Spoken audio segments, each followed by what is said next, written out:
St. Augustine. Came from right up there at that quarry I was talking about by where the lighthouse is. There's over 500,000 blocks of coquina.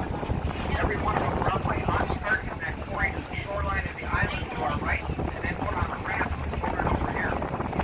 About 1,000 pounds apiece. It took 23 years to find out how to get rid of them. The reason the coquina is worth all that time and effort is because, like I was saying earlier, it doesn't shatter like concrete. It's not brittle. The bridge is open, by the way, if you look back behind us, if you want to see it.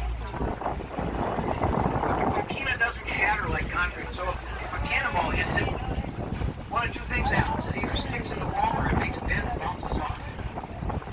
When the Spaniards occupied this place, they painted the whole thing white. Pirates came to attack. They're on the island over here to the right, shooting cannonballs over here. There's Dolphin over to the right. Shooting cannonballs over here for a couple of days. When they finally stopped and let the smoke clear, instead of just a big pile of rubble, which is what they expected to see, what they saw was a fort that looked brand new. Pristine white fort. Because over here, the Spaniards had people hanging over the wall with buckets of paint. Every time a cannonball hit the fort, they'd slide over there and paint the spot, jump down and grab the cannonball, run it upstairs, and shoot it back over